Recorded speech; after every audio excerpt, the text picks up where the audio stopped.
Do-rag wisdom, ladies and gentlemen, and welcome to Y2k 20.06.22. Just 134 days to the election.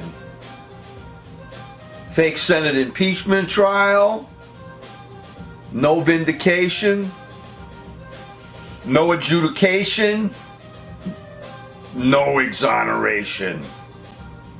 Repeat. Today's going to be my last broadcast until around after July 4th. Need a little time off, folks. So before I go into other matters of importance, before I go away for a couple of weeks, number one, in the news, Trump takes over Voice of America and installs a Steve Bannon protege. Is a national Trump news station in the works? The VOA has been supporting our country for decades, since the end of the Nazis. You know, Radio Free Europe, the Voice of America, of course, nonpartisan, filled with seasoned journalists, Pulitzer Prize winning, responsible journalists, and Trump has taken it over, put one of his people in there, and they're destroying it. They fired everybody. With Trump grabbing this important agency, our international free press will be dead. It's being taken over by, it's being run, by Trump by a propagandist. Trump puts another crony, this is number 2, still another crony as the head of our postal service. Something that the GOP traitors and the Trumpists have been trying to take down for years. Another important reason that the Nazi in our White House must be voted out. No more post office. Privatized instead. 3. Trump is attempting to put still another crony in as New York federal prosecutor in the Southern District of New York. This guy Berman, that guy was appointed by Trump. But he took his job seriously, like Thomas Becket did when they made him the Archbishop. You know, the king, Henry, I think II, made him Archbishop, and Becket took it seriously. And this guy, Berman, was in charge of investigating Giuliani and other Trump corruptions, Michael Cohen, paying off porn stars, all that stuff that Trump wants to see go away. And Trump could not have any of that.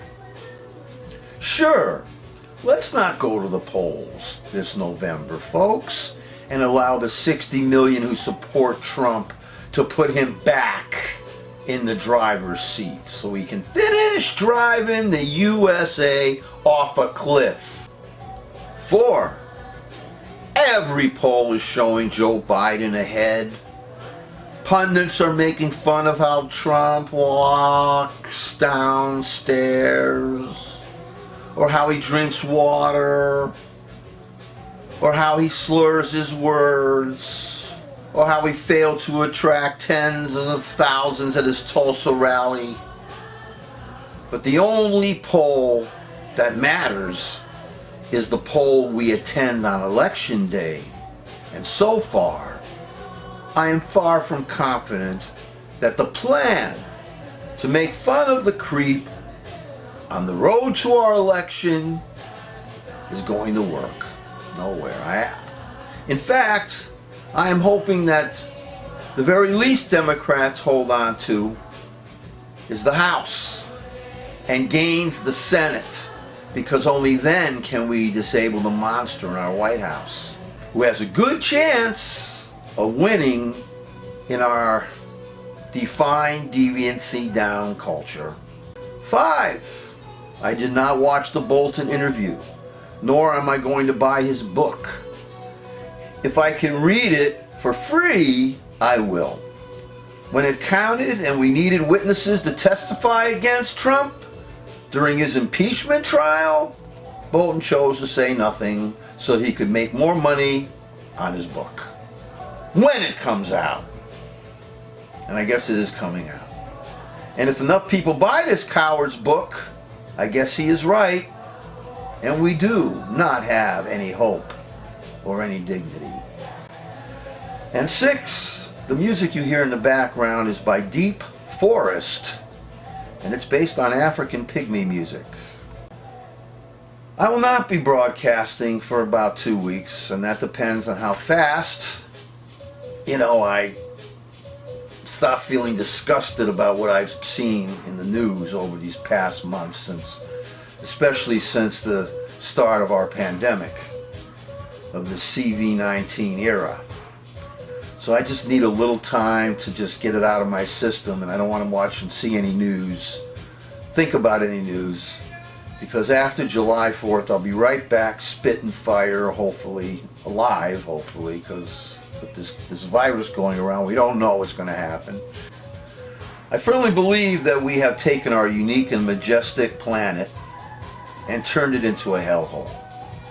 I believe that those who run things are insane. I believe that every person who puts up with the status quo is insane. All of us are going to die, so it is insane that we treat each other with such indignity.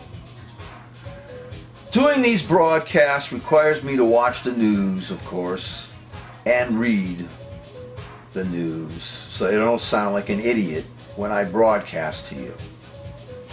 But the news is so upsetting, so insane, that I need a break from it. I would rather watch the most horrific of horror movies, because what you and I have to live with each day is an insane outrage.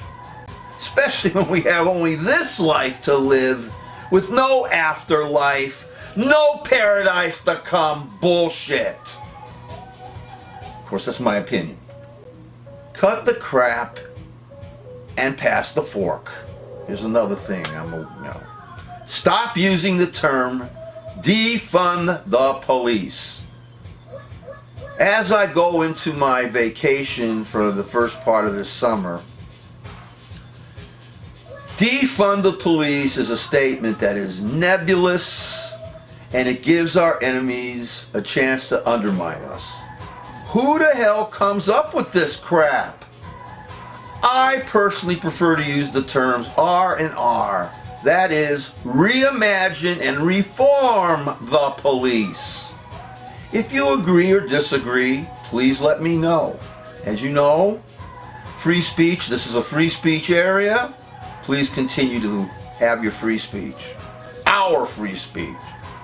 Why the black community chose to support Biden? I know that he was Obama's VP. When we had so many younger and more qualified people of color running. I will always wonder about this when I can't sleep at night, which is often.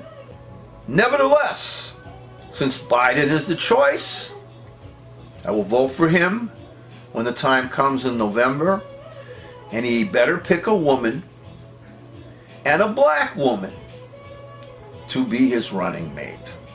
If he does not, the jag-off will be going a long way in undermining his message and his campaign.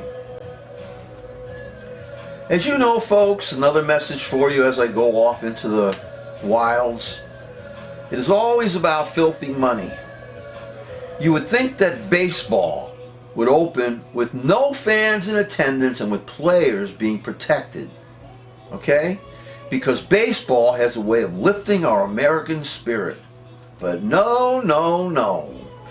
It is all about money. Don't the CEOs of baseball and its players get enough millions? Don't they charge enough for tickets? Can't they understand that baseball is important in times like these? Shame on all the greedy bastards. I wish that I could have made millions while I was a teacher, like a baseball player does, simply playing a game. But an actor playing a teacher, especially if he or she is a box office draw, will make millions playing the teacher, and a sanitation worker too. It is always about filthy money and how much we get entertained on the way to the cemetery. You know, I'm thinking about this Tulsa, you know, Juneteenth in Tulsa. There was an article in the New York Times, in the Sunday New York Times, in the review section, about how in part of this riot they took a blind, lost his legs, a black man who sold pencils, and everybody knew him in the neighborhood. They dragged him on the street to death, banged his head on the railroad, on the trolley tracks. When they make that movie about, you know, finally, I mean, Regina King said she may be working on something like that. That should be a scene in there. Freaking pogrom. 99 years. Black people have been screwed over for 400 years. And I will be goddess damned that on my way out, I'm going to allow more of the same on my watch. More about that another time. As you all know, I do not believe in an afterlife. So I will be goddess damned that I am going to remain silent about all the outrages being committed against both human, animal, and plant life on our planet by our naked ape human species. More about this later too. We have a serious killer on our hands, folks, that has to be taken seriously. CV-19. So I could start yelling and screaming right now. Well, this creep in the White House poo-poos it and happy talks it, but I understand where he's coming from, and I know where he wants to take this country, straight down to Putinville and straight down to the flames before that. When will some of the reality show morons and Trump maggots take this seriously? Too bad the virus is microscopic and virtually invisible. Imagine if each virus were 12 feet wide and floating visible amongst us. Like that crazy creature in the original Doom 2 game. This big round thing, I forgot the name of it. Red, with a big smiling face. Floating around ready to kill you. Seen. Maybe then the naked apes would take it seriously. Independence Day, folks. Afterwards, I'll be back.